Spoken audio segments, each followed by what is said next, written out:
So இப்போ நம்ம பார்க்க போகிறதுன்னா அடுத்த சம் 1.1ல் சரியா. Write the additive inverse of each of the following கொடுத்துருக்க ஒவ்வொருட ரேஷனல் நம்பரோட ஆடிட்டிவ் இன்வர்ஸ்னாலே ஜஸ்ட் நீங்கள் மைனஸ் சேர்த்து எழுதுனாலே முடிஞ்சு போச்சு. ஓகேவா, அது கூட என்ன மட்டும் சேர்த்தா போதும், மைனஸ் மட்டும் சேர்த்தா போதும். இப்போ ஃபஸ்ட்டு சம்மில் என்ன இருக்குது, 2/8. ஸோ 2/8ஓட ஆடிட்டிவ் இன்வர்ஸ் என்னவாக இருக்கும், -2/8 இருக்கும். செகண்ட் சம் பாருங்கள், -5/9. ஸோ இது வந்து மைனஸால் மல்டிப்ளை பண்ணால் மைனஸ் இன்ட்டு மைனஸ் ப்ளஸ் ஆயிரும். இப்போ +5/9 ப்ளஸ் இருக்கும்போது மைனஸ் ஆகும், மைனஸ் இருந்தால் ப்ளஸ் ஆகும். அதே மாதிரி தேர்டு சம் பாருங்கள், -6/-5. மேலே கீழேயும் மைனஸ் மைனஸ் இருந்தாலே அது கேன்சல் ஆகி நம்மளுக்கு அதாவது கொஸ்டினே 6/5 தான். ஸோ நம்மளோட அடிட்டிவ் இன்வர்ஸ் அதுக்கு -6/5ன்னு எழுதணும். அடுத்து ஃபோர்த் ஒன் பார்த்திங்கன்னா 2/-9 இருக்குது. ஸோ இதில் அடிட்டிவ் இன்வர்ஸ் அப்படிங்கும்போது மைனஸாக இருக்குது ப்ளஸ் ஆயிரும். ஸோ +2/9.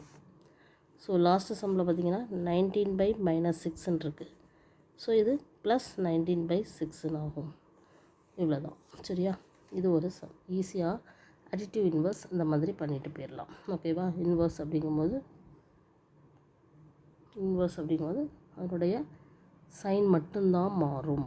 ஓகேவா. மல்டிப்ளிகேஷன் இன்வர்ஸ்னால் தான் நம்மளுக்கு வந்து ரெசிப்ரோக்கல் எடுக்கிற மாதிரி இருக்கும். அதுக்கு சம் இருக்குது, நம்ம பார்க்கலாம். ஓகேவா. ஸோ நெக்ஸ்ட்டு பாருங்கள், ஒரு ஈஸியான ஒரு சம். வெரிஃபை பண்ணணுமா, -(-x) = x. இது மைனஸும் ப்ளஸ். ஸோ இப்போ எக்ஸ் தான் வருங்கிறத இந்த ரெண்டு சம்மை வச்சு ப்ரூவ் பண்ண சொல்லியிருக்காங்க. ஃபஸ்ட் இந்த சம்மை வச்சு ப்ரூவ் பண்ணுவோமா. எக்ஸ் கொடுத்துட்டாங்க, அப்போனா எக்ஸ் வந்து எவ்வளவு, 11/15. ஸோ -11/15 என்ன வரும், minus into minus plus 11/15 = x தான் கிடச்சிருக்கு. So hence proof. அதே மாதிரி இந்த சம்முக்கு ப்ரூஃப் பண்ணோமா, -(-x). ஸோ -13/17. ஓகேவா. ஸோ மைனஸ்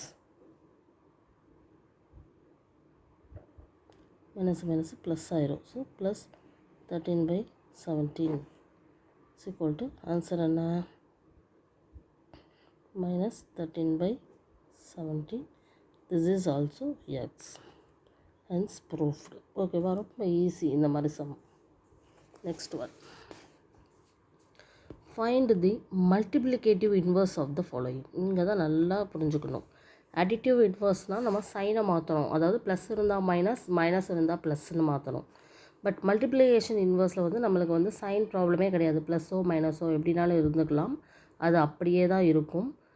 எதை மாற்றணும்னா ரெசிப்ரோக்கலாக மாற்றணும். அதாவது P/Qங்கிற அந்த ரேஷனல் நம்பரில் P கீழே போயிடும், Q மேலே வந்துடும். Q/Pன்னு மாற்றுறது தான் நம்ம மல்டிப்ளிகேட்டிவ் இன்வர்ஸ்ன்னு சொல்லுவோம். ஸோ அந்த வகையில் இப்போ ஃபஸ்ட் சம் -13/1 அப்படிங்கிறது எப்படின்னா, ஆக்சுவலாக எப்படி இருக்குன்னா இப்படி இருக்குது.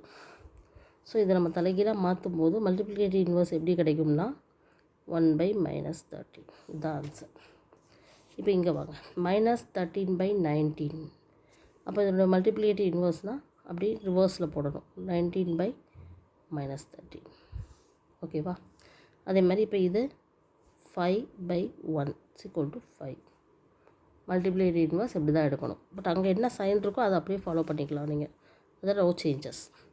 இப்போ இங்கே வாங்க, இது ரெண்டையும் மல்டிப்ளை பண்ணிக்கலாமா. -5/8 × -3/7. ஸோ ஆன்சரே நம்மளுக்கு மைனஸ் இன்ட்டு மைனஸ் ப்ளஸ் ஆயிரும். 5 × 3 15, 8 × 7 56. இதுதான் கிவன் சம் 15/56. இதை வந்து மல்டிப்ளிகேட்டிவ் இன்வர்ஸ் அப்படின்னா 56/15 தான் ஆன்சர். அதே மாதிரி இங்கே -1 × -2/5. இங்கே 1 இருக்குன்னு அர்த்தம். ஸோ இது எப்படி மாறும், மைனஸ் ப்ளஸ் 1 × 2 2, 1 × 5 5. இதுதான் கொஸ்டினே, 2/5 தான் நம்மளுக்கு கொடுத்துருக்காங்க. ஸோ இதனுடைய மல்டிப்ளிகேட்டிவ் இன்வர்ஸ் அப்படின்னா 5/2. அதே மாதிரி லாஸ்ட் ஒன் -1 கொடுத்துருக்காங்க, -1/1ன்னு அர்த்தம். ஸோ இதை நம்ம வந்து ரெசிப்ரோக்கல் எடுத்தாலும் -1 தான். ஓகேவா. This is the answer. இல்லை 1/-1 இப்படியே எழுதும், எல்லாமே சேம் தான். ஓகேவா. ஓகே, இது ஈஸியாக முடிச்சிடலாம். Multiplicative inverse. அடுத்த sum. Name the property under multiplication used in each of the following. Sum கொடுத்துருக்காங்க, அதை பார்த்தோன்னா நமக்கு அது என்ன ப்ராப்பர்ட்டி அதில் யூஸ் பண்ணியிருக்காங்கன்னு ஐடென்டிஃபை பண்ணணும். இப்போ பாருங்கள், ஒரு ரேஷனல் நம்பர் கொடுத்துருக்காங்க இன்ட்டு 1 இன்ட்டு அதே ரேஷனல் நம்பர். ஸோ ஒரு ரேஷனல் நம்பரை 1ஆல் மல்டிப்ளை பண்ணால் வேல்யூ அதே தான் கிடைக்கும். ஸோ இது என்ன ஃபார்மேட்டில் இருக்குன்னா a into 1 equal to 1 into a equal to ஏன்னு இருக்குது. ஸோ இந்த ப்ராப்பர்ட்டி என்ன ப்ராப்பர்ட்டி அப்படின்னா மல்டிப்ளிகேஷன் ஐடென்டிட்டி. ஏன்னா 1ஆல் மல்டிப்ளை பண்ணுறாங்க இல்லையா, அதனால் இதுக்கு பேர் வந்து என்னென்னா மல்டிப்ளிகேட்டிவ் ஐடென்டிட்டின்னு எழுதணும். அவ்வளோதான், இவ்வளோதான் மல்டிப்ளிகேட்டிவ் ஐடென்டிட்டி. இதுதான் ஆன்சர். இந்த ப்ராப்பர்ட்டி தான் இதில் யூஸ் பண்ணியிருக்காங்க. இதே மாதிரி இதுக்கு அடுத்தது என்ன ப்ராப்பர்ட்டின்னு பார்க்கலாமா? இங்கே அடுத்த சம்மில் இந்த சம்மை கொஞ்சம் நல்லா பார்க்கணும். -13/17 இன்ட்டு -2/7. அதே மாதிரி அங்கே -2/7 இன்ட்டு -13/17. இது ரெண்டும் ஈக்குவல்னு சொல்லி கொடுத்துருக்காங்க. இது என்ன ஃபார்மேட்டில் இருக்குதுன்னு பார்த்தீங்கன்னா, இப்போ ஏ வந்து -13/17 எடுத்துக்கிடுவோம், பி வந்து -2/7. அப்போ ஃபஸ்ட்டு என்ன இருக்குது பாருங்கள், a into B equal to B into ஏன்னு இருக்குது. ஓகேவா, ரெண்டோட வேல்யூவும் ஈக்குவல் தான். அப்போ இது a into B equal to B into A அப்படிங்கிறதுனால இது என்ன ப்ராப்பர்ட்டி அப்படின்னு பார்த்தீங்கன்னா காமுடேட்டிவ் ப்ராப்பர்ட்டி. காமுடேட்டிவ் ப்ராப்பர்ட்டி இந்த சம்மில் இருக்குது. ஓகேவா, இந்த மாதிரி ஃபைண்ட் அவுட் பண்ணி எழுதணும். அடுத்த சம். -19/29 இன்ட்டு 29/-19. ஸோ ஒரு ரேஷனல் நம்பரை அதனோட ரெசிப்ரோக்கலால் மல்டிப்ளை பண்ணும்போது நம்மளுக்கு தெரிஞ்சது 2 கேன்சல் ஆகி அவங்களுக்கு 1 தான் கிடைக்கும். ஆன்சர் வந்து 1. அப்போ இது வந்து 1 நம்மளுக்கு கிடைக்கிறதுனால அந்த ரெசிப்ரோக்கலை யூஸ் பண்ணுறதுனால, ரெசிப்ரோக்கலால் மல்டிப்ளை பண்ணுறதுனால இது வந்து என்ன ப்ராப்பர்ட்டியாக இருக்கும், -19/20, அதாவது p/q into q/p equal to 1. இது என்ன ப்ராப்பர்ட்டின்னு பார்த்தீங்கன்னா மல்டிப்ளிகேட்டிவ் இன்வர்ஸ். ஓகேவா, மல்டிப்ளிகேட்டிவ் இன்வர்ஸ் இந்த ப்ராப்பர்ட்டி யூஸ் பண்ணியிருக்காங்க. ஓகேவா, இதுவும் ஈஸி தான்.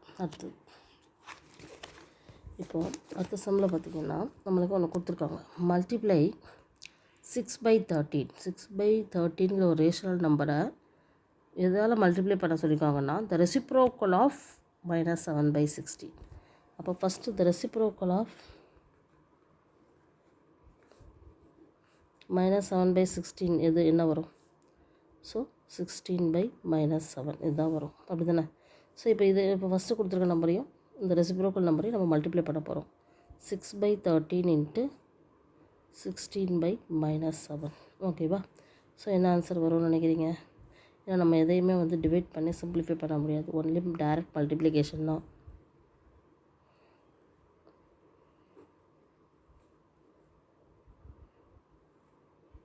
இவ்வளோதான், இதுதான் ஆன்சர். Very simple. கொடுத்துருக்கிறது அப்படியே செஞ்சோம், ரெசிப்ரோக்கல் எடுத்தோம், மல்டிப்ளை பண்ணோம், ஆன்சர் வந்துடுச்சு. ஓகேவா, நெக்ஸ்ட் சம். இதே மாதிரி தான். Is 8/9 the multiplicative inverse of -1/8. ஓகேவா, ஒய் ஆர் ஒய் நாட். இதை ப்ரூஃப் பண்ணோமான்னு கேட்காங்க. இது கரெக்டாக இல்லையா, ஏன் கரெக்டு ஏன் கரெக்ட் இல்லை, ரைட்டாக அதனால் ஆன்சர் சொல்லு. ஓகேவா, இப்போ ஃபஸ்ட்டு கொடுத்துருக்கிறது நம்மளுக்கு 8/9. இதனுடைய மல்டிப்ளிகேட்டிவ் இன்வர்ஸாக அடுத்த நம்பர் இருக்குமா? அப்போ இதை -1/8 முதல்ல என்னென்னு பார்ப்போம். 8 × 1 8 + 1 9. ஸோ -9/8. ஸோ இங்கே இருக்கிறது 8/9, இங்கே இருக்குது ரெசிப்ரோக்கலாக இருக்குது -9/8. ஸோ இது வந்து அதனுடைய ரெசிப்ரோக்கலாக தான் இருக்குது, மல்டிப்ளிகேட்டிவ் இன்வர்ஸாக தான் இருக்குது. So this is correct. Yes, ஓகேவா. ஓகே, இப்போ வந்து இந்த 8/9ஓட மல்டிப்ளிகேட்டிவ் இன்வர்ஸ் தான் -9/8. எஸ் ஆர் நோ அப்படின்னு சொல்லி நம்ம வந்து கண்டுபிடிக்கணும், எஸ் ஆர் நோவான்னு. ஓகேவா, அதை எப்படி ஃபைண்ட் அவுட் பண்ணணும்னா, ஒரு ரேஷனல் நம்பரை அதோடைய ரெசிப்ரோக்கலால் நம்ம மல்டிப்ளை பண்ணும்போது நம்மளுக்கு வரக்கூடிய ஆன்சர் 1 தான் வரணும். இப்போ பாருங்கள், 8/9 இன்ட்டு -9/8. என்ன ஆன்சர் வருது? -1 வருது. ஸோ -1 வர்றதுனால இது நோ மல்டிப்ளிகேட்டிவ் இன்வர்ஸ். இவ்வளோதான். இது வந்து மல்டிப்ளிகேட்டிவ் இன்வர்ஸ் கிடையாது அப்படின்னு எழுதும். மல்டிப்ளிகேட்டிவ் இன்வர்ஸ் புரிஞ்சுச்சா? இந்த மாதிரி வெரிஃபை பண்ணிக்கணும். எப்படி கண்டுபிடிக்கிறோன்னா P/Q அதனுடைய ரெசிப்ரோக்கல் Q/P = 1 தான் இருக்கணும் அப்படிங்கிறது தான் இது இந்த சம்மை நம்ம யூஸ் பண்ணுறது. அடுத்தது இதே மாதிரி அடுத்த some is 0.3 the multiplicative inverse of 3 into 3 1/3 y or y naught. So first கொடுத்துருக்கதை நம்ம P/Q ஃபார்மெட்டில் எழுதணும். அது எப்படி எழுதலாம் அப்படின்னா, இந்த மாதிரி பாயிண்ட் வச்சுருக்க நம்பரை ஒரு பாயிண்ட்டுக்கு அடுத்து ஒரு நம்பர் இருக்கிறதுனால அதை 10ஆல் மல்டிப்ளை பண்ணி 10ஆல் டிவைட் பண்ணணும். அப்போ நம்மளுக்கு 3/10ன்னு ஒரு ரேஷனல் நம்பர் கிடச்சிடும். இப்போ நம்மளுக்கு கொடுத்துருக்குது 3 1/3. இதை எப்படி நம்ம வந்து ஒரு ரேஷனல் நம்பராக போடலான்னா 3 × 3 9 10/3. இப்போது ஃபஸ்ட்டு கொடுத்துருக்குது 3/10, அதனுடைய ரெசிப்ரோக்கலாக கொடுத்துருக்குது 10/3. இது ரெண்டையும் நம்மளுக்கு மல்டிப்ளை பண்ணும்போது என்ன கிடைக்குது? ஆன்சர் 1 கிடைக்குது. So this is multiplicative inverse correct அப்படின்னு சொல்கிறோம். ஓகேவா? முந்தின சம்மில் வந்து நோ கரெக்ட் ஆகலை, இதில் வந்து கரெக்டாக இருக்குது. ஓகேவா? சரி, அடுத்ததில் பாருங்கள். ரைட் எழுத சொல்லியிருக்கோம். த ரேஷ்னல் நம்பர், ஒரு rational number that does not have a reciprocal. எந்த ஒரு ரேஷ்னல் நம்பருக்கு நம்மளுக்கு ரெசிப்ரோக்கலே கிடையாது. That does not have a reciprocal அப்படின்னா இந்த நம்பர் வந்து எதுக்கு ரெசிப்ரோக்கலே கிடையாதுன்னா 0க்கு தான். அடுத்த சம் பாருங்கள். த ரேஷ்னல் நம்பர்ஸ், ஏன்னா 0/0 நம்ம எழுத முடியாது. ஓகேவா? த rational numbers that R equal to their reciprocals. The rational number that R equal to their reciprocal. அந்த நம்பர் வந்து அதனுடைய ரெசிப்ரோக்கலுக்கு ஈக்குவலாக இருக்கும் அப்படின்னா அது என்ன நம்பர்னு கேட்டிருக்காங்க. ஸோ இப்போ 1 எடுத்துட்டோம் அப்படின்னா அதனுடைய ரெசிப்ரோக்கல் 1/1. ஸோ ஆன்சர் இஸ் 1 தான். அதே மாதிரி -1 எடுத்துட்டாலும் -1/1 to -1. ஸோ 1 and -1 ரெண்டையுமே சொல்லலாம். அதோடைய ரெசிப்ரோக்கலுக்கு அது 1ஆக தான் இருக்கும், ஒரே மாதிரி தான் இருக்கும். சரியா? ஓகே. ஏன்னா இப்போ வந்து 3/2 அப்படிங்கிறது வந்து 2/5க்கு ஈக்குவல் கிடையாது. பட் 1 and -1 பொறுத்தவரை நம்ம வந்து சேமாக சொல்லலாம். தென் அடுத்த sum. The rational number that is equal to negative. The rational number that is equal to its negative. இப்போ ரேஷ்னல் நம்பர் -5/3யும் அதனுடைய ஒரு ரேஷ்னல் நம்பர் இப்போ 2/5ன்னு இருக்குது. அதனுடைய நெகட்டிவ் ஈக்குவலாக இருக்குமா? -2/5ங்கிறது ரெண்டும் ஈக்குவலாக? கண்டிப்பாக கிடையாது. இது +2/5, இது -2/5, ரெண்டும் நாட் ஈக்குவல். ஆனால் ஒரு ரேஷ்னல் நம்பர் வந்து நெகட்டிவாக ஆனாலும் ஈக்குவலாக இருக்கும். ஏன்னா இப்போ ஆக்சுவலாக 1 = -1ன்னு கூட நம்ம எழுத முடியாது. இதுவே கிடையாது, நாட் ஈக்குவல் தான். அப்போ எந்த ரேஷ்னல் நம்பர் வந்து அதனுடைய நெகட்டிவ்க்கு ஈக்குவலாக இருக்கும் அப்படின்னா அதுவும் 0 தான். ஓகேவா? 0 தான். -0 அப்படிங்கிறது ஈக்குவல். -0 போட்டாலும் 0 போட்டால் +0 போட்டாலும் 0 தான், நோ வேல்யூ. ஸோ அது வந்து 0க்கும் -0வும் ஈக்குவல். பட் 1 -1 ஈக்குவலானால் கண்டிப்பாக கிடையாது. அதே மாதிரி வேறு ஏதாவது ஒரு ரேஷ்னல் நம்பர் அதனுடைய நெகட்டிவ்க்கு வந்து ஈக்குவலாக இருக்காது. சரியா?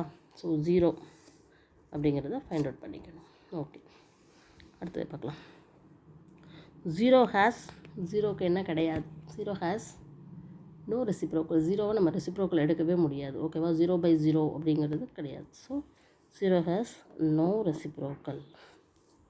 த numbers dash and dash are their own reciprocals. அதனுடைய நம்பரை இப்போ 1ஓட ரெசிப்ரோக்கல் 1 தான், -1ஓட ரெசிப்ரோக்கல் -1 தான். சரியா? அதனால் 1 and -1 தான் ஆன்சர். ஆனால் 0ங்கிறது வந்து ரெசிப்ரோக்கலே கிடையாது. ஏன்னா 0/0 அப்படிங்கிறது நம்ம சொல்ல மாட்டோம். சரியா? Does not have a reciprocal 0. So 1க்கும் -1க்கும் அதே நம்பர் தான் ரெசிப்ரோக்கலாக வரும். அடுத்தது த ரெசிப்ரோக்கல் ஆஃப் -5 என்ன வரும்? 1/-5. அவ்வளோதான். ஏன்னா கீழே 1 இருக்குது. -1/5. அதுக்கடுத்து ரெசிப்ரோக்கல் ஆஃப் 1/x. சரியா? அப்போ அதனுடைய தலைகீழ் என்னவாக இருக்கும்? x. அவ்வளோதான். The product of two rational number is always ரெண்டு ரேஷனல் நம்பரை நம்ம மல்டிப்ளை பண்ணோன்னா நம்மளுக்கு கிடைக்கக்கூடியது என்னவாக தான் இருக்கும், அதுவும் ஒரு ரேஷனல் நம்பராக தான் இருக்கும். So the product of two rational number எப்போதுமே கிடைக்கக்கூடிய ஆன்சரும் ரேஷனல் நம்பராக தான் இருக்கும். The reciprocal of a positive rational number is, the reciprocal of a positive rational number கண்டிப்பாக பாசிட்டிவாக தான் இருக்கும். இப்போ ஒரு பாசிட்டிவ் நம்பர் 5னா அதனுடைய ரெசிப்ரோக்கல் 1/5, அதுவும் பாசிட்டிவாக தான் இருக்கும். இப்போ 2/5 அப்படின்னா நம்மளுக்கு கிடைக்கக்கூடிய ரெசிப்ரோக்கல் பாசிட்டிவாக தான் கிடைக்கும். நம்ம அதை வந்து நெகட்டிவ் சைனில் நெகட்டிவாகவோ இல்லை மைனஸ் ப்ளஸ் மாற்ற போகிறது கிடையாது. ஸோ இதுதான் என்னதுன்னா நம்மளுக்கு பாசிட்டிவாக தான் கிடைக்கும். ஓகேவா? ஸோ 1.1 வந்து இதோட நம்ம ஃபினிஷ். ஸோ எல்லா சம்மே ஈஸியான சம் தான், நல்லா ட்ரை பண்ணுங்கள். தேங்க்யூ.